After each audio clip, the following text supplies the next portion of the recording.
Good afternoon, everybody. Thank you so much for coming. My name is James Fleury. I am the head of brand at Tixel, the honest ticket resale platform.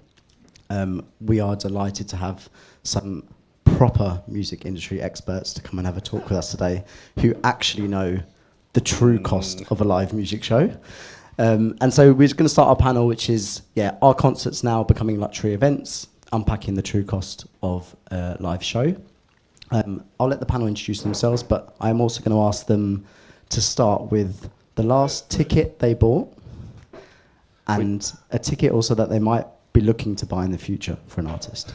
So, Ant, I'll kick off with you. Hello, I'm Ant. I run Theory Management. I manage Big Pig, Koala Bad Sounds. Do you know what? I can't actually remember the last ticket I bought. That's exactly why I asked you. Yeah, cheers, mate. Throw me under the bus straight away. Hang on, you've got to back me up because you remembered yours, didn't you? I honestly can't remember, but I mean, that's kind of a perk. That's a perk, yeah. And the thing I'm most looking forward to is my own artist who's playing on the 16th of July at Dreambags. They're a brand new band called Lemon Sucker. You should probably come. And then Mogwai on my birthday. Utterly Again, shameless. I'm not buying a ticket. Utterly shameless, Ant. Went for the self-plug already. Yeah. But Kerry, lovely to meet you. Hello, I'm Kerry Harvey-Piper, founder of Red Grape Music, which is a management company and independent label. I had to really think about the last ticket I bought, mainly because I've just come off a 26-date farewell tour for one of my artists, and I haven't had a day off since May the 4th. So my brain is a little bit scrambled, but I did remember that the last ticket I bought was for the Sound Lounge in Sutton, which is a brilliant, small, independent venue that so needs support from people. So just big up to the small, very small, tiny independent venues there. And actually, I'm really looking forward to not hearing music right now. I know that sounds awful, but I'm actually looking forward to not having to go to a gig every single night of the week. I'm Jamie Tagg. I'm the co-founder of Mighty Hoopla Festival, which is a 30,000 cap LGBTQ plus inclusive show over 2 days in Brockwell Park. A bit different to you. Bought a ticket quite recently, go see Five. Yep. So Vibes. pretty psyched about that, to be honest. Do you have a second ticket? I do actually, yeah. No one in my office wants to go. I'm the same as you though. I work in festivals, they get a bit tiresome after a while. But I'm up for seeing Five. Awesome. I think I guess we're going to touch on it in the panel. I just bought a ticket for Leon Thomas. The date of the gig is I bought it. I had to sit in the pre-sale ahead of behind 2,000 other people, which took ages. But the show's in April next year. And so I think we're going to touch on it a little bit, but I think the biggest misconception right now around tickets generally is that ticket buying behaviours as well for people is that the shows now are being put on sale so far in advance.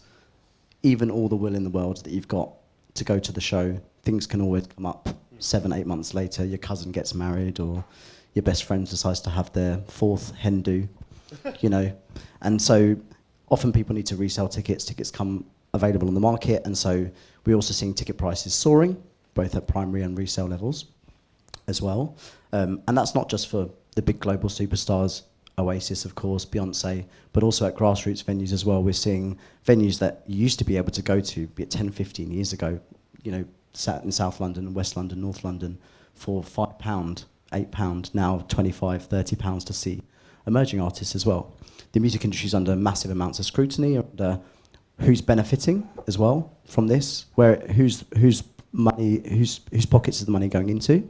But on the flip side, it's really interesting to see that UK Music just published a sort of a report last year in The Guardian where it was premiered, and they found that 23.5 million people, live music fans, went to shows in 2024, which was actually an increase of by 25% on 2023. So we do know that more music fans than ever before are coming to shows.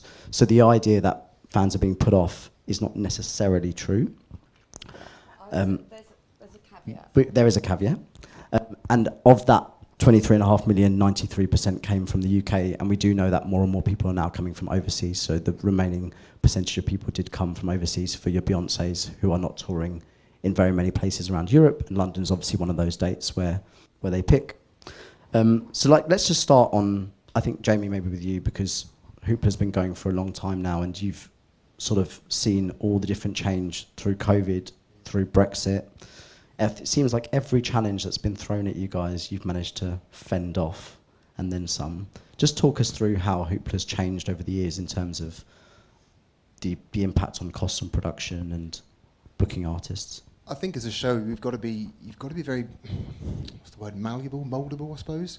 You've got to adapt quite quickly. We started off in the mecca of music, Bognor Regis, Butlins, where all good shows begin. No one really wanted to come, to be honest, to the first show. It was a bit. No one was interested. And then we moved to Victoria Park, where to work with Field Day. But again, you're talking to agents. No one wanted to play it. No one wanted to be involved with it. It was a real hard sell for us. Why was that? Sorry to hijack. I think you go back 9 years. Pop music was not where it is now. It's not Charlie X on the other stage. It wasn't that. It wasn't Sugar Babe shutting down Glastonbury stages. It was a bit of a taboo. So us getting any kind of loan, anything, was just like, no, I'm not going to back events that are all about Bewitched and Venga Boys. And fair enough, to be honest. But we knew there was something missing, and we knew that our community and our scene was not being serviced at all. And we were like, with all due respect, fuck you, you're wrong. We're going to go for it. And then we did 10,000 tickets in Victoria Park. But, you know, London parks are not a safe space in any way in terms of, I don't want to say NIMBYs too much, but local people, big companies coming in, and it's not angry about it. AEG then got the park and did All Points East. They did a better tender than us, and we got kind of blown out of the water. So we had to move to Brockwell Park, and that meant that Gala had to move to Peckham Rye. So there's a real trickle down from when the big boys want to move, the little guys have to go with it. So we've always been very lucky that we've had somewhere to go to. And I think we've, over the last 9 years, we've grown from 10,000 to 60,000. So we've been lucky in a way that our community have supported us, and we've always been very talking of ticket prices. We've always been so transparent of like, if you want this show to be the level you want it to be at, we've got to make it better. And I think, I'm sure we'll talk later on about it, but we've had to just be so honest about ticket pricing from the get-go. That even this year we've gone up by about £8 in average from 25, 26, and we had to do a massive email about it, explaining why we're doing that. And most of our fans are like, we get it, we understand. Some really go for you and say this is pure greed, and we're like, oh my God, I wish it was greed. But I could change that if it was greed. So it's a real conversation, and I think everything from Brexit to COVID to anything we've done, we've just been really transparent, and I think that's why we're very lucky to be in the position we're in, really. You touched on the public spaces themselves. With the competition now, does that mean that the licenses and the rent on those spaces has also exploded in turn? Has that been one of the biggest costs that you've seen? It's not the biggest cost, but it's a huge one. And it's one there's no security. I wish I had a farmer's deal somewhere in Somerset or wherever, where he said, look, it's 10 years, here's some money, are we friends? Bang, let's crack on. But because the tender process and because the hoops you've got to jump through, you might have seen Brockwell Park got a few headlines this year. And I wish it didn't. I hated it. I was like, it's really frustrating that we sit behind a lot of the headlines and have to just carry on doing what we're doing. We have to be quite quiet and just go about our business when people are quite willing to come for a local show. So that has been a huge challenge, not always financially, but just in terms of that's morale as well. You just have an amazing event, and then the locals are like, we don't want you. And it's only, don't get me wrong, it's a small amount of locals that say that, but they are very loud. And you get really disheartened, and you're like, well, if we give up, not to go too far, but it would just be the majors that have a chance of doing this, and then we really are in trouble. So there's a financial issue, but there's also just momentum and just wanting to do it. Sometimes is really hard work in boroughs and stuff like that. We'll talk about kind of from policy and legislation later on what we can do. Before we come to Kerry Nance, talk about sort of the implications of touring post-COVID and Brexit. What are the biggest costs that you guys have seen in terms of rise that maybe people don't think about when they see the ticket price and they just go, oh, there's a greedy event organizer or there's greedy festival? What are the things that you can say right now, these are more expensive than ever before? Oh, production, so much. Like just toilets. Just for example, we spend, not to go too much detail, but 300 grand on toilets. You're talking 450 grand this year. And that's not just on the supplier. I'm not having a dig at suppliers. It's the punter. Did you say that's a year-on-year change? Yes, so 150 grand yes, it is, year-on-year yeah, increase on toilets. But that's not just better, more cost. That is the punter, the customer saying, I want hard flooring in my toilets. I want proper flushable loos. So I've got to spend on better quality, not just year on year. So it's a bit of both, but it is the customer being like, I want a clean toilet now. And I'm like, you're at a festival, but that is the demand now. And I'll give you an example. So years ago, your complaints would be pretty intense, like, oh my God, you're getting a refund, you've had a terrible day. Today we've got complaints just saying, well, you run out of hand sanitizer. And I'm like, yep, I get that, we're on it, we'll sort it, but that's not a refund, I'm Bring sorry. your own. Yeah, I can't say that, but yeah, do you know what I mean? And so the complaint is way up there now, and it's really intense, and it's great in a way, because we're all levelling up, but there is definitely a level of like, okay, you're in a park, like we're doing our best, you know. Kerry, obviously coming to you, you've just come off a major tour with one of your artists, and obviously representing the MMF also as a board member, you've seen and exposed to lots of other artist managers who have also experiencing probably similar pressures to you. What do you see on the production cost side for artist touring? Where is most of that cost been inflated where it maybe wasn't there before? One of the things that I've noticed particularly on this tour is just things like cost of hotels. So, I've just come off a very lean tour, 3 musicians, 2 crew, of which I was one of the crew. And I booked the tour, and I'm the label, and so I've been doing everything on this tour, as well as tour managing and selling the merch. But my cost of hotels has gone up probably by a third to a half. And we're not talking posh hotels, we're talking Travel Lodge and Premier Inn. And so even if we are doing that as part of a deal, that, when I do the contracting for the shows, accommodation is part of the deal, that's still coming off the artist's bottom line. So you might be going for a guarantee versus a percentage break, but that cost of that hotel, those 5 hotel rooms, is coming off the bottom line of your percentage break. Make no bones about it. So it's really basic stuff like that. As you were saying, cost of toilets. It's nothing glamorous. This is the thing, that those spiraling costs are not amazing riders or, incredible production, all fireworks going. This is really basic, on-the-ground cost of touring. I hired a splitter van for this particular tour. The costs of that are about a third as much again from last year. And again, this is not people being greedy. This is what it costs. Petrol costs actually have gone down from last year, which was great. But it's all of those little incremental costs that you can't avoid. And we're not talking the luxury end, we're talking real grassroots We were talking exactly about this just before the panel as well, and you were referencing a tour that you've just sort of... Hang on, let me just make sure there's no one from HMRC in here tonight, is there? Okay, that's okay. Yeah, keep talking. And looking at that spreadsheet, all of these sort of the crew and the personnel who used to be involved in the tour, yeah, making... I don't have any dramatic sometimes toilets kind of things, but we were just talking about it. So I had a tour in February this year. Did all the budgets, usual story. It's weird because we were just talking, because the ticket price is actually the guy at the bottom going, hey, stop staring at me, it's not my fault. It's every single other cost that's in there. I went from a 28 grand loss to a healthy profit at the other side. And I'm sorry, you just have to applaud this man for doing that, because... and it was the minutiae of going through every single part, and this is not pointing fingers in any way, but there's loads of sort of little incidental things in budgets that you're like, what the hell is that? I can't swear, can I? No, okay. Okay.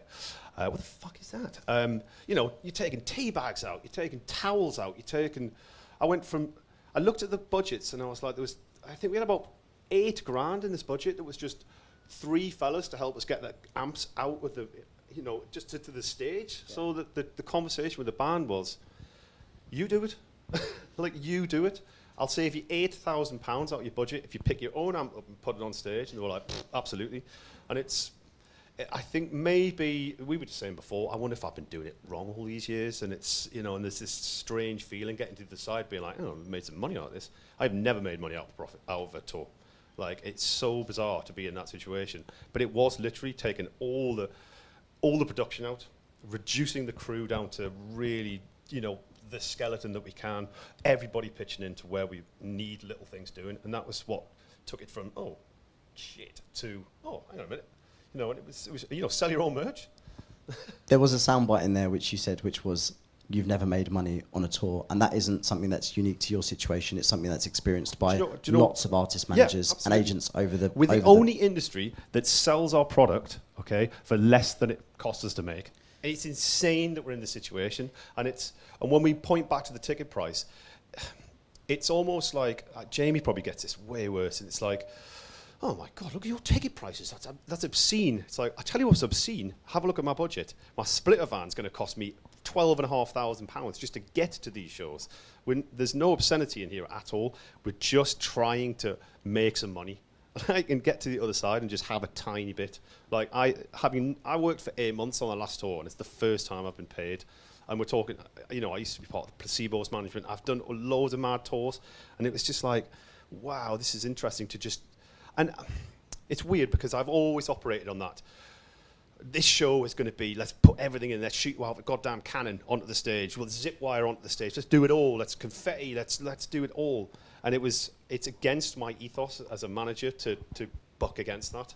So even I was wrestling with my own production credentials that I've put into shows.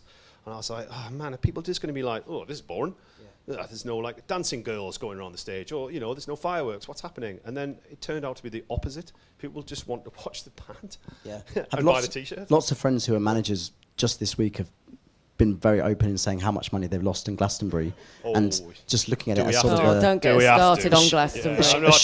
A showcase festival for essentially their products. But it's that just goes to show you how I think fans just assume that it's the most expensive ticket price in the UK. People expect that lots of people are making lots of money, but actually the artists, the managers, the crew, lots of people are putting lots of their time and effort and actually love into making sure these events are still a massive success. Not quite marrying up for me. Glastonbury's cool, okay, it's fine. But when the thing that makes that festival cool is all of the artists who are playing it. The fact we've got to take a hit just to go there. It's like, oh man. I think you have to now start looking at something like Glastonbury as a PR cost. Yeah. It's not a show. It's not part of your live costings really. It's a PR cost. And if it works, then that's brilliant PR because you've got it there. All play Glastonbury. If you get on the live stream, that's brilliant, and you do a good set. But it is PR. It is not anything other. It's not part of your live budget. We got to the point where we accepted the show and sent our crew list over. Everyone who makes everything happen, and they kind of came back saying, like, oh no, you can't have that many people on your crew, and it was like, well, this dude turns it on, and this lady makes it, and it was like, well, why is this an issue? Like, we're not just here for a jolly. We're actually here to work. It was interesting to be, almost like it was like, well, all right, then you can. Oh, come on then. It's like it's frustrating to be in that situation, but you're damn right. It's like it's a label cost. And thinking about ticket prices more broadly. So we've obviously had the big situation around Oasis, and Beyonce was another one. This year I was in the queue for both. I got into the checkout for both, but just got put off by the ticket price in the end. But as people that work behind the scenes promoting artists, mostly playing independent emerging venues, or it's really hard to manage an emerging artist now and break them from nothing to something. How does that make you feel when you see somebody spending £200, £300 on a cost of a ticket? I think you may be looking in the wrong direction there, to be honest, because it's not fair. There isn't anything wrong with that. I mean, morally, maybe it's a little bit over the top. If someone wants to buy that for that price, it's cool. I mean, it's fine, but I don't think it reflects back onto a smaller artist. Like I have new artists now, and fiscal responsibility with them is dramatically different to like 10 years ago, where I'd just be like, yeah, let's get out there and spend and whatever. And like all of the major label deals that I have for my old historic artists, they're not that old, but you will never climb out of the hole, because every single thing is such a dramatic cost for us that I think this previous tour, and why it's such a good reference point for me, when we were talking before about making this profit, it's changed my opinion of what I need to do for a tour and what everyone's responsibility is now on a tour. And look, the ticket price, it's almost like people think we have this committee meeting where we're like, right, get it up to 500 quid, whatever. It's usually referenced within the budget of the entire tour, and it's like, what do you need? I need 12 grand to make that show happen. Okay, these are the costs, and then that's what the ticket price has to be in this bracket. And then you can lower it a little bit, but you're affecting who's getting paid and who's paying their mortgage by doing those things. So while it's important to keep it in the Venn diagram and make it responsible at the bottom, it's not the glowing thing at the top that everyone should be talking about. It's the costs in the background. And I think it's so much dependent on who your audience is. I mean, you'd never put out a touring artist in July and August, for instance, because you're competing with everybody's money they're going to the festivals. So, I wouldn't want to have a tour out that finished any later than the end of June or started any earlier than mid-September. You need at least one paycheck, after the end of festival season, so that people can start thinking about buying a ticket. I'm talking about, buying tickets maybe 3 months in advance, not 18 months in advance here. Yeah, I guess it's a good thing that you said, and that you and both of you kind of echoed this, that you don't feel that those big events are taking away from buying tickets for other artists. I'm not sure about that. I mean, if you saturate a market over there, then there's, if someone's going to spend 300 quid a year on tickets, and if they spent 97% of the budget that they have in their mind for that ticket, then there'll be a clash of some way. But I'm not entirely sure that we can look at them all and go, oh, you bastards. It's not like it's a different thing. It's like it's been like this for years and years and years. It's just because I guess, Jamie, you have to deal with that competition, right? Like BST have expanded. Now more and more stadiums are opening music offerings as well. The Tottenham Hotspur Stadium, Chelsea want to build a new stadium. The Emirates has started putting on shows. That competition is all sitting on your doorstep, and it's also happening in the summer. How do you guys go about that? Or do you just sort of knuckle down and go, it's all about our community, we're going to focus entirely on our messaging to our community? The latter. If we look over our shoulder, we'll just start crying and crumbling. Like, I'd love to have Beyonce one day, not going to happen. Love to have Gaga, not going to happen. So actually, they're up in a different world. They're the 1%. And I'm fine with that. That's fine. They can go and do Emirates. They can do what they want. Then that's not our target market. It's not our thing. And actually, not being too arrogant, it's never really hit us that hard. Even if when Gaga does Chromatica Tour, I know our crowd are there. We're there. I'm there. I'm loving it. It's fine. What we're offering is a different show. It's 10 stages. It's 100 acts per day. It's for the community. It is not just for one single artist fan to come for a 90-minute, 2-hour set. So even though I see that and I get annoyed at the ticket prices, I'm trying to enter that market myself. I'm trying to put myself up there as an £80 plus ticket. And I do think the £100 ticket is probably coming soon. I don't mean for us. I mean for all the big major festivals. We've always been around that 60, 70 mark, which is sort of manageable. Now we're in the 80, 85, 90. It won't be long. It'll be like the £7 pint. Everyone's like, "You joking? £7? Now £7 pints are pretty common, So I do think that £90 ticket, £100 ticket is coming soon. So what I've got to do is match that experience they're getting. I probably can't put on pyro and all these insane Beyonce's car coming over a stadium. I probably can't quite do that at a festival. But I can put on so many artists that people care about and love and do it with a lot of compassion and do a lot of uniqueness as well. I can bring out the guests that we help. I can help bring out artists that they probably wouldn't think to be special guests. And we can make that quite a special day for our crowd. And I think, personally, that's worth a decent fee. That's worth an £80 ticket. So I'm not angry. I'm okay. Yeah. I'm quite calm about it.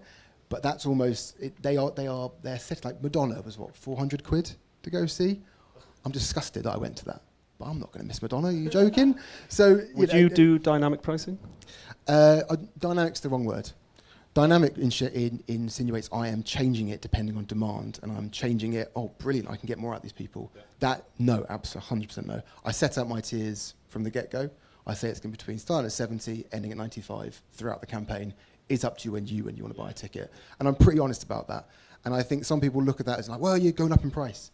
It's like, well, no, I'm just going down in price to start with. Yeah. We could easily be 90 across the board. One ticket, one dream, one price.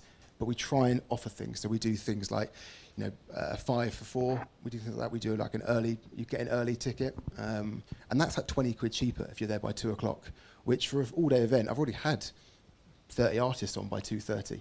So we try and offer things that make it a bit better for a crowd to come. And so rewarding people as well at the time they buy. Yeah, and we're lucky now that we're once a year, and I think our crowd want to come early doors. Yeah. They used to sit in Dalston Superstore till 4 o'clock having Bellinis and all kinds of things. Now they're like, let's get down there early and get involved straight away. And actually, that's what the atmosphere. By 1:30, I think last year by 2 o'clock we had 20,000 in last year. Like it's happened, and I don't think people want to miss out on the day anymore. So we've done an awful lot of work to make that an all-day event. Don't come at 7:30. We're not a concert. We're a day show. And actually, that's when you look at £80 for 10 and a half hours of content.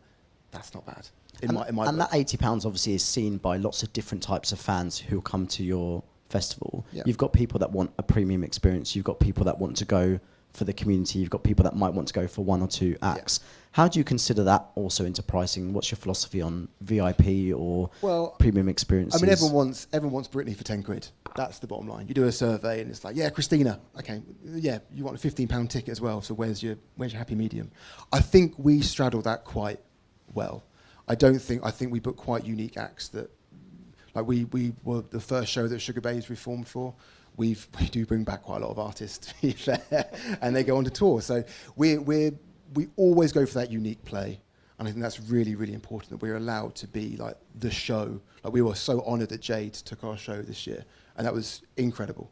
So we're very lucky to do that. I think that's where we try and offer that value back to our audience. That we're not just a touring platform. We're not really on the tours. It's really hard to be on as a festival on that touring schedule because artists don't tour in June, and if they do, it's like a real stroke of luck. They happen to be a day off on the 31st of May, the 1st of June, that you could come and do your show at 7 o'clock. It's really hard. So actually what we have to do is go and find acts that want to be a one-off exclusive, fly over Countess Luan for one day. Like that is what our crowd wants. So it's trying to find that such a unique show that it makes it worth it for that. VIP is an interesting one. We could probably rant all day about VIP.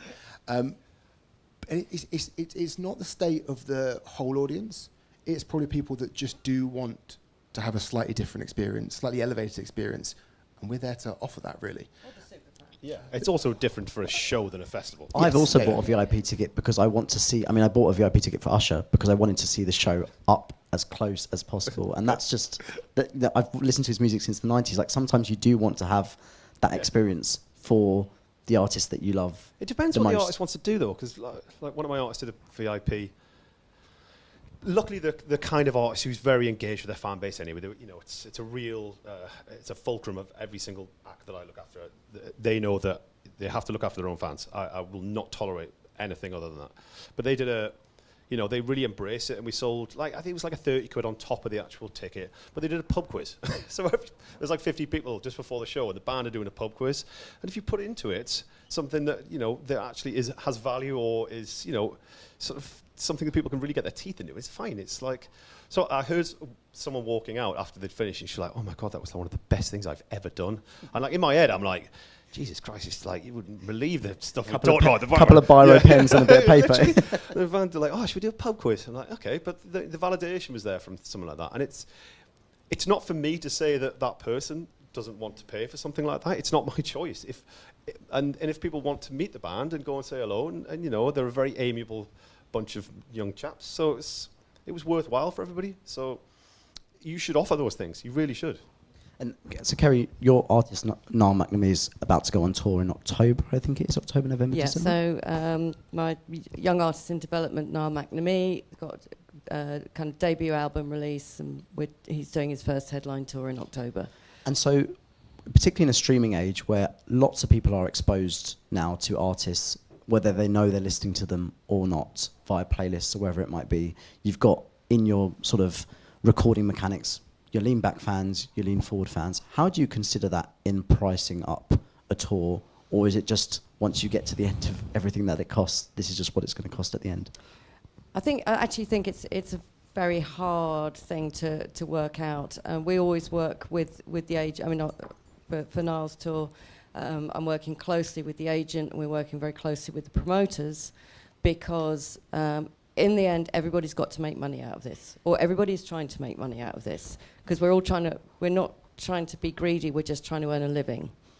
And so discussions with promoters and agents and me, we have to get an idea of we know who our fans are, but we also have to work out what's actually going to encourage people to come, because if you underprice it, people will go, well, I could buy a ticket, but I can't really be asked to go.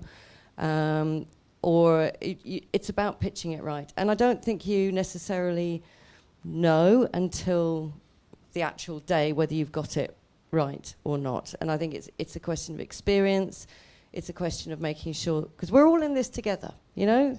The artists, the managers, the agents, the promoters, the festivals, we are all in this together. We're not trying to pull a fast one on one another. We're just trying to make it happen. So experience counts for a lot. And sometimes you just have to kind of stick a pin in it and go, I think that's probably about right. We could maybe pull it back a bit, push it more further a little bit, but let's just go with this because actually I can make the budget work on that.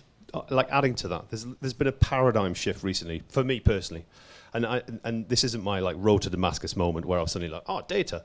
It was like, it's when you have a moment of adversity within a tour or something, and you're like, right, okay, I need to try and fix that. That's over there, and I haven't got any of my data. I've been told that I own my own data by all the people, but I don't have it. So my obsession for the past all of this year was just speaking to all of the companies that allow me to build my fan base, first point of contact fans. Co-brand, by far the leader for me. You know, there's other companies out there that allow you to sort of get this data, and it's not just like, oh, I've got a mailing list. You have a regular contact with these people, and it's funny when we're having these sort of talks. It's always like it's like a generalization about the fans, but have you actually asked your fans? Like, have you actually gone out there and gone, what do you want to pay? It's always like, oh, the fans think this. It's like, well, what? No one's asked them. So I've spent such a long time drilling this into our artists that every single thing we do right now is you and them. That's it. That's the most important thing. I don't matter. Nobody matters. Nobody should get in between that relationship. Absolutely. Yeah. Jesus Christ. It's unreal that it's taken me this long to get this point, but so what I'm trying to explain is that I want to remove the issue of like, oh, maybe have I got this right? Like Marabou State is an amazing example of this. They went from a fairly sizable mailing list, but they spent a long time getting their album ready and then really working their fan base, offering things, allowing them in, not in a weird, creepy way, just like allowing the sort of the band and the fan to just talk to each other. And they accelerated their mailing list to something hilarious. And then they sold out 3 Ali Pallies when they'd previously just done a Brixton. That is what we're talking about now. And all the, while we can navel gaze about the prices and everything like that, fan base, talk to your goddamn fans and understand what they want from a show. Because that's the most valuable thing. All the other stuff is just noise. In the end, it comes down to community. I mean, what you were saying about, you've got your community who come along, and you know that you're going to be able to sell tickets to them because they love what you do. Same with you, same with me. We're building communities of fans. That's what we're in the job of doing. Yes, we're managing artists. Yes, we're putting on festivals. But actually, what we're doing is community building, and it's really important that we understand that that's the basis of our jobs. Bottom line, that's what we're doing. And whether that's a community built around an artist, around a festival, around an event, whatever it is, it's about looking for ways to really nurture those communities, to give back, to make those communities talk to one another, and make people feel part of a club. way back in the day, you know, and I'm talking probably before you guys were born, but you know, the days of the fanzines, you know, where, you know, you would send off a stamped addressed envelope and you would get a kind of, you know, photocopied fanzine back, and you felt part of something. It was really important. You felt you were part of something exciting. You were part of something that was unique. It was your tribe. And I think, you know, now we're all battling AI. We're battling bloody Spotify algorithms. We're battling algorithms left, right, and centre. And actually, if you just bring it right back down to where is that tribe? How do I connect to that tribe? How do I nurture that tribe? How do I make that tribe bigger? And it's actually quite basic. And I think in the last kind of 20 years, we've forgotten a lot of what we used to do. Yeah. And we just have to remember. It's not reinventing the wheel. It's just about remembering what is the most important thing. You know, and as you were saying, it's artist, fan. It's event and fan. And all we need to do, I say all, because it's fucking difficult, but it's nurturing those tribes. Finding out who those tribes are. It's so interesting. It's recalibrating what success is for me personally. I had to recalibrate what my success was, because we're all told that, you know, Wembley Stadium, oh, that's a success. I'm like, that's cool, like, I get that. But also adding 5 people on your mailing list, that's a success. You've succeeded. You've got 5 people who you can now talk to. They'll tell a couple of more people. So one of my new artists, start the year, we had nothing, absolutely nothing. You know, and there's 300 people on their mailing list now. We just worked it, and that's 300 people I know I can talk to. And what's more interesting about having that direct conversation, because the social media side is absolutely ridiculous now. It's a pinprick of light, and you're getting penalised by these companies for even having these people these days. It's this conversation, you can just get straight to them. And if I put it this way, if I'm having a party at my house, right, and I want you to come, I don't put a poster up 4 miles from your house against a lamppost where I think you're going to walk past every day, and then it gets to my party and I'm like, where the fuck is he? I send you an email or I text you or I say, are you coming? And you go, yes. And what's happened there is I've gone, oh, cool, I know you're coming. I don't have to advertise to you now because you've already told you you're coming. So the recalibration of the success is where we're at right now. By the way, I'm not having a party in my house. Oh, you two aren't coming. It's so funny how everyone becomes obsessed with, I think, new technologies and stuff all the time. I think there's like new ways to invent the wheel when it comes to marketing. But I mean, I get lots of emails from different artists. The hilarious story is that on my birthday, Universal Music will just send you the same email with a different artist image and a different artist picture saying, happy birthday, here's 5% off my merch. And so you get 10 of them in your inbox like this at 901, 902, 903, 904. And you're just like, this is not personalised at all. But the one emails that I always open is the Hoopla ones. And I was actually a little bit surprised to see that you had this massive success. And even in this moment where you guys could have gone, right, we're out of office for a couple of months, you were already thinking about how to communicate to your fans next year about ticket price and what's coming, and you guys invest so much into that community Well, aspect. James, you're a charmer for one, and that's why we use Tixel. But you know what? Data is the most important thing. I will almost say that. When we started taking data seriously, in year 1, I think we used, I don't know if I can name other brands, I don't know if I probably should. We used one of the majors, and I was like, where's my data? This is my customers. You own it though. I go to Boots and I get fucking toothpaste and I get an email about it. Someone's paying 80 quid at my show. I should get their data, and I'm not going to use it. And if I do, they can unsubscribe. This is when old Julie PR came out, and do you remember when GDPR was our biggest problem? Yeah. Like, forget everything else. Everyone was like, "Oh my God, GDPR." That would be a lovely problem. Are you saying you ignore it? No, well, no, not at all. But do you remember that was a big fear of everyone's? And then we had like COVID, and was like, "Oh, that's a real problem." But data was so important. And when we work with Caboodle, and I went when I go meet them, and they said, "Look, we don't want your data. We want your money." And I was like, "Brilliant! That's actually really refreshing to hear." Rather than someone being like, "Oh no, we can help promote your shows." I was like, "I do not want your help. And I don't want you touching my data, and I won't touch yours, let's just separate." And Caboodle were great. They were like, "Just pay us, and it's all yours." And we went from probably, 20,000, we're now at 150,000 emails. And when we put a mailer out saying tickets are on sale, we sell 50% of our show. So next year, 50% is already sold for 26. And that's our fans being like, "Yep, I'm coming again, done." And that is, I can't tell you how important that is. Because like you said, that's a direct line. Do you want a ticket? They trust we're not going to balls up the lineup. They trust it's going to be a good show, and they pay for it. And I think that's, and even, you know, when I chat to Matt, the first thing I asked about Tixel was, are you going to give me the data? That's it. Otherwise, I'm not willing to share that, because otherwise my audience gets spammed other shows, and my audience is very precious to us, and I don't ever want them to feel they're coming to Hoopla and getting spammed by someone else. It needs to be a one-way, well, a two-way street, but you don't want to be a narrow, thin street we trust, basically. And I think that's been such a huge part of us. And my inbox is now full of ticketing companies saying, oh, I can help you, I can do this. And I'm like, I don't think you can, actually. You know, but they are now 10 a penny almost. So, yeah, emails and data, it is the most important thing. And you're so right, though. When I get sign-ups, that is such a win. That's such a win. More so than buying a ticket. I'm like, wow, someone wants to hear from me. I'm honoured.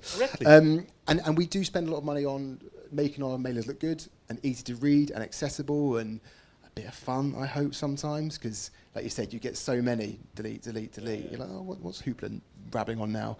So, yeah, building that community. Although we've always said this, is that the difference with Mighty Hoopla is we've always felt that we serve a community, not just build one, and that's really important. That keeps us very much on our toes. It means we have to do a lot of things that maybe other festivals don't need to do as much, because we have a lot of people saying, if you're going to be this festival for this community, you've got to do this. And if you're going to be inclusive, you have to be inclusive. 100%. You know, even our access this year, I think doubled the budget on our access elements, and it's still not enough. We're going to go bigger next year, so we have to do a lot more things maybe than others do, and we're more than happy to do that because we are serving people, not just building a community around them. Down the bottom end of the scale to that, definitely. So this really highlights what I mean, and it's the first time it's ever happened to me. Are you excited? So we use co-brand for one of my new acts, Lemon Sucker, and they, you know, from day one I've been like, this is the most important thing. I don't matter. Whatever label is, don't matter. You need to do this. It's you. You're the CEO of this company. You are in charge. You do all these things. The other day, they put a pre-save up for the new single, and the next morning they sent me a message going, oh, look, we've got like 46 people on the pre-save. And I was like, what? You logged on and checked? Okay, that's the first. The next message was, oh, shit, we've got like a new fan in Japan. I'm going to email them and see if I can send him a T-shirt. And I was like, oh my God, what is even happening here? And this is tiny. That's a tiny thing. But I can't grow that band unless they're willing to do that tiny thing at the start. Because this kid received a T-shirt and then he exploded, you know, and he's like, what? What's going on here? And it turns out he's a DJ in like colleges around there. He does indie DJing. We didn't know this. He's going to be your super fan now in Japan. He's going to go and tell 100 other people and put it on his Instagram story. And he was the first person to listen to the new single that came out today. And it was like, here we go. This is the conversation. It's like, I just can't explain it in any more detail. That is so important to me. It's that reward. You're not taking advantage of that person. You are rewarding that person. Yeah. Like in the same way that Fancy, we created our magazine Pop Mess a couple of years ago, which we interview all the artists that play, those that will do it anyway. But we get, like Kesha did it, a lot of big artists are willing to do interviews with the actual festival, which is all well and good when they do a thing for Time Out or The Guardian. But ultimately, it's about their career, and then at the end, they're playing Hoopla. So let's do our own interviews. And actually, Pop Mess, we sent out 500 to people that had been to 3 or more Hoopla. It might be 4 Hooplas in a row, and we just sent it out to them. And they were buzzing about it. Yeah. Slight issue we made, though, is that DHL were amazing, but you get a message when you have a DHL parcel, and everyone's like, oh, fuck, my ticket's coming. Everyone rushes home to get their ticket, and it's a fucking magazine. And they were like, yeah, thanks very much. I was about to ask, where's my magazine? And then I realised I'd been to 3 and not 4 in a row, so I've not missed the cut. But it's those little bits, and everyone was like, this is fucking cool. So it's that rewarding, and that's the really key part of this. It's like, thank you for supporting us, you know. The one thing that I've really taken away from the panel is that even though things are fucking hard, the amount of kindness that's come out of you guys in the last 45 minutes has been like, good luck to you guys. We're happy for you we're guys. Not all bastards. Everyone's working really, really hard. Let's talk for a little bit to round off about how can we make things just a little bit easier. Kerry, obviously with your MMF hat on, representing all the managers out there at MF level, what kind of things can we ask the government for, or can we ask fans for at this stage to make things just a little bit easier for artists and for artist managers right now? Well, the MMF's doing an awful lot of work, at committee level, so DCMS and lobbying, doing a huge amount of lobbying. So, I mean, I'd big up the MMF. If any of you out there are managers or think you might want to be managers, get involved, because there's strength in numbers.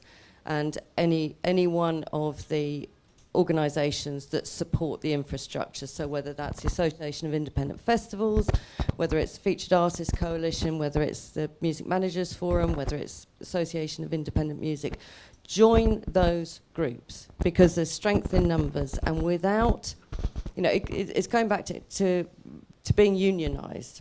There is strength in numbers, and it's only with a lot of people calling out things that are wrong and things that need changing.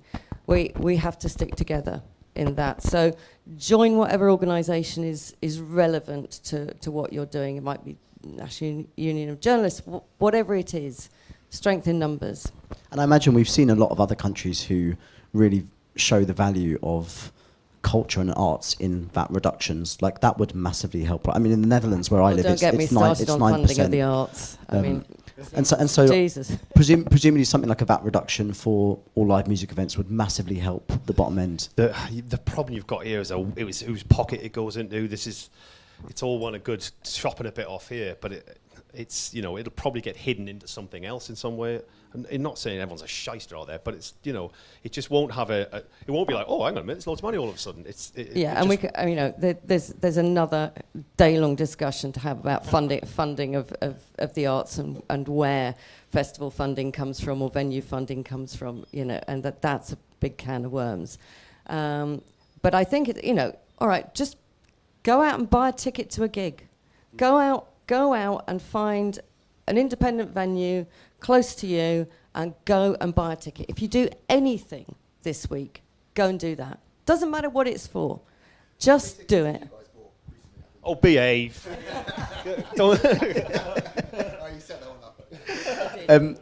Jamie, you touched on it before when you talk about the tenders for the public parks. A lot of these presumably are council run. I'd imagine that in terms of outdoor live music, a big thing that we could have is making sure that these are capped in terms of the investment that's put back in. So we're not necessarily asking for grants or whatever it might be. We're just asking for lower rent on these on the spaces. It's the future. That's what I'd like to see. I think the VAT would probably be lovely for a big festival, because it's a real easy number. I can say, yeah, that's great. But I do think it's a stretch. But securing festivals in London parks and we're happy to. I think every festival would be willing to work with the local council even closer if they could, to secure their parks for 5 years, 6 years. It's really hard to put on a show for millions, literally millions of pounds, when your money's on the line for it, and next year they might go, yeah, we're over it. And wow, how can you do that? It's almost like a massive football team playing in a stadium they don't own every week and selling us tickets, and they go, oh no, we're going to get rid of you now. It's so hard to build that. So we need to start treating, of course I'm going to say this, but I need to start treating London parks as venues. And actually, if we do that and we invest back in the venue, like I'm sure Brixton Academy don't just let it go to waste. Every year they renew it. I think all London shows would do the same. We'll work on the drainage, we'll reseed, we'll make the show, we will consider everything, but you've got to let us do that. And sometimes access to the park is really tricky. Outside of your days, we're not allowed back. So we just have to hope it's in a good nick next year. So I really think that for the big London one-off day events, security would be incredible, because then we can invest money in making that park better, slicker, cleaner, everything. But when we know we might get kicked out next year, it's a really scary road to go down. And the only ones that can afford to walk that walk are the big boys, because they've obviously got the touring shows, they've got everything. So a small loss here, no problem. But the rest of us, we're done. Cool. Cheers for 8 years, but we can't afford to carry on.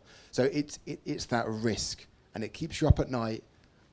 And I half enjoy the gamble, don't get me wrong, but promoters are gamblers. We absolutely are, and it's probably a bit different, a little bit different with managers, still the same, you're still going on tour, who knows what will happen. But for us, some of these parks, especially some of ours, there's 90% break even. Like, that's mental. Like you said, you've got to sell that many tickets. It's like having a product for 90p, selling it for £1. No one would do that. So but with security, we could think of a 3 or 4 year plan. At the moment, we're thinking of a 1 year plan, and that is really, really tough. Awesome. Jamie and Kerry, and thanks so much for your insights. Really, Thanks for really having us. appreciated it. Amazing discussion. I wondered if we had any questions before we round up. Oh God.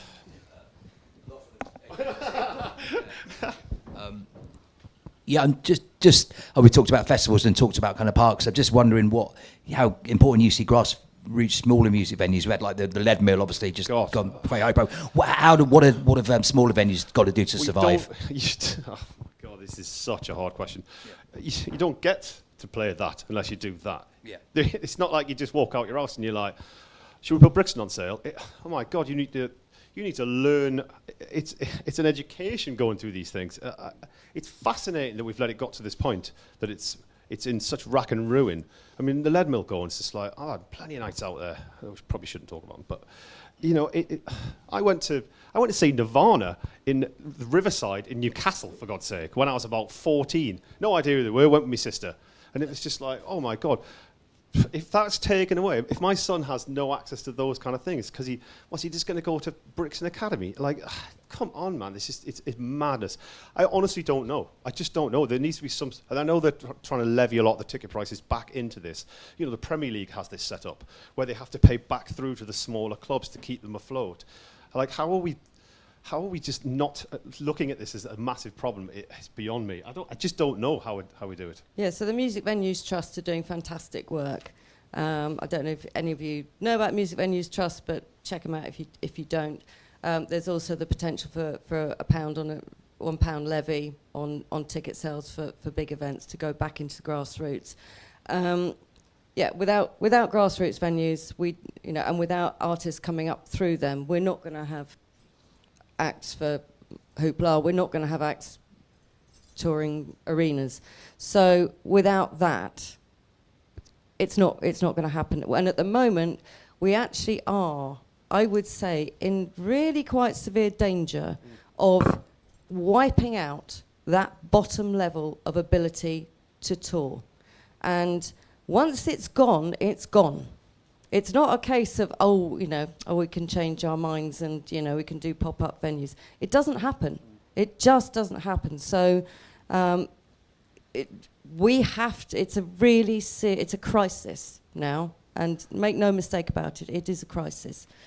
So I'm just going to hijack this again. Hang on, what do you think? I'm interested to know what you think about it. Well, I'm a freelance journalist, so I do write about music, write about technology and other stuff. But I mean, I'm lucky I get free tickets. I get, but I buy as well. But I'm getting to the stage where I know as journalists, journalists is not on the guest list. Shocker. I try and support bands. I buy merch. I write about music. But if someone sends me the stream, I try and buy the album. I go and get T-shirts, caps. Is it an age thing? Do we think? I'm a freelance journalist. I don't know how much money I'm going to earn each month, so I can't afford to. Even smaller venues, like you talked about my friends Hannah and Kieran, who run the Sound Lounge in Sutton. I know them. I'm doing an event there on the 24th of June if anyone's interested. But I can't afford to go to some of the gigs I want to go to. I've got a young family. 20 quid, 25 quid for a gig that was like a year ago was 12 quid maybe. I go to the Water Rats. I go to venues that size. Yeah. To see bands, but it's pricing me out of the market. I did want to go to Oasis. I did see them in '94 in TJ's in Newport, and I did know who they were. But I found my tickets out the other day when I was moving house. They were like 4 quid on the door. We just turned up, didn't have, and Nebworth was 23 quid. But I can't afford to even see the smaller artists. They're not the artists who are getting they're not on Spotify algorithms. They're not, so that's a challenge. I don't know. I mean, I don't know the answer. If I did, I wouldn't be sat in the loft here. I just wonder if we're not telling people. Me and my mates wanted to go to these venues. We would we're underage, but we wanted to go to them because the band would come through town. It'd be like, first ever gig I went to was Mudhoney at Northumbria University, and it was like I couldn't wait.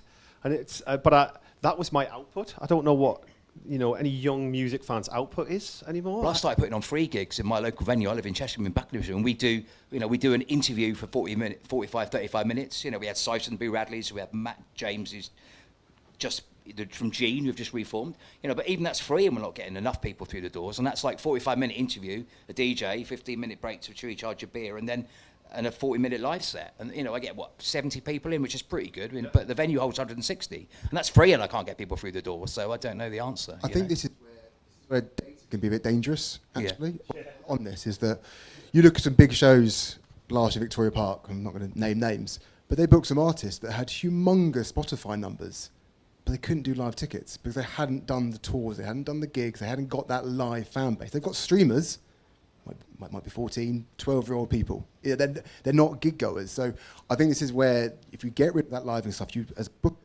I don't know how popular you really are in some gigs. I might love you, and you might have some great pop tunes, but I don't know who would be willing, as a hard ticket, to come and see you. And I think that's one of the scariest things about this. Couple of questions, guys. I've been gorging on Glastonbury content the last few days. A mate of mine went to the cinema to watch Cypress Hill instead of going to the gig because he was in the US. Do you see Major League concerts going the way of the Premier League, where nobody can get a ticket, so broadcast rights become a massive thing, and we all become armchair music fans? Oh, flipping heck. How long have you got? Got a second question as well, but let's see how we get on. Do you mind if I go on that one? I massively disagree, luckily. During COVID, I thought that, and we were thinking, right, how can we be that show? Like, there's that unbelievable venue in, I think, is it Vegas or LA, where you can just see the whole fucking... It might be something different, where you can always watch a football match if you're there. Yeah, great. That is great. Don't get me wrong, I'm all into that. And post-COVID, we thought that was the future. There is something very real about being somewhere and connecting, and that's why those that come back from Glastonbury are loving life and talk about it non-stop because they were there. And I do think that is so important. I watched a bit on TV, logged off and whatever. But being there is so special. I think talking from my own shows, people don't come away talking about one particular artist's show. They talk about the whole day, about the event, how it was, who they saw, like their friends, their connection. And actually talking back to ticket prices now, that's what makes it worth it. If you spend 60 quid, but you have a day with your mates for 10 hours in London and it's brilliant, that is excellent. And I don't think we're ever going to replace that, luckily. If we did, I would be out of this industry. It's also really exciting because I think those people that do want to go and experience music, but at home, and we've had it recently in a group of friends where some people have just said, I don't really go to gigs. We just didn't realise they didn't go before because we just assumed everybody went. That means that's a potential for new revenue. That now means that capturing content at the shows is really, really important. Correct. The only difference I would say is that having gone to the Billie Eilish show in Amsterdam and seen that and seen the connection that young fans clearly do have to music, bawling their eyes out and sort of inconsolable. The difference is that we were probably buying the tickets with our pocket money 15 years ago. Their parents are buying the tickets now. And I just wonder if, without that investment, if they're going to step into that sort of... Just come back on that. I think one of the things that's really important is curation of festivals. And I think that well-curated festivals who have a particular identity are the most important thing. I think right now, and I've been looking at festivals, and I've been looking at a number of festival contracts this year. We are sliding quite dangerously close to corporatisation of festivals. I've just had a contract across my desk, and I'm not going to mention the festival, where I have been requested to sign a contract which gives the festival the ability to pull an artist off stage if they don't like the content of the songs. It's, yeah. Seriously. Don't represent Bob Vylan, do you? Well, it may well be in the light of Kneecap, obviously, but I've never seen that in a contract before, and it's really scared me. And the other thing in this contract was that it gave the festival the absolute right over the content that was performed at the festival for 5 years. Now that's performance, that's recording, and that's visual branding rights. I'm not going to give that away. That's all my artist has, is their copyright and their songs. I am absolutely not going to give that away, and I am certainly not going to give festival organisers or the overarching owner of the festival the right to censor my artist. So I've actually pulled the artists out of the show because they refused to negotiate on the contract.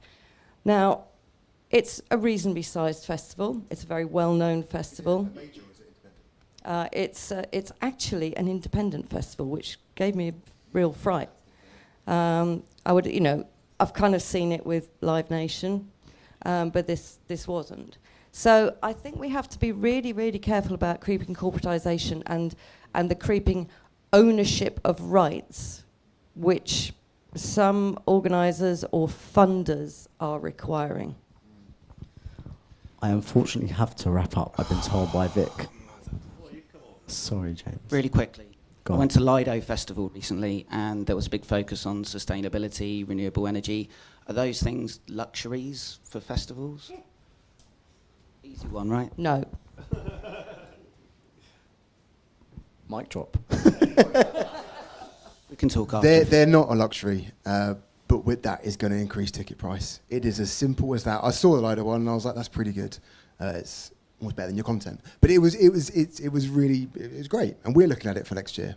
But that's going to add a zero on some places, and it's like, okay, so I've got to prioritise what it is we're about, and actually everyone's got to be niche and unique. And you look at some shows like Gala, I think they're phenomenal in the sustainability. Everyone kind of has their little niches. Yeah. If you want to do all of them, you're going to have to get your checkbook out, and that is a sad truth. So it's not a luxury, but it's definitely where we are all heading. Guys, thank you so much. Really appreciated it. If you've got any questions, please hang around afterwards, but thank you very much.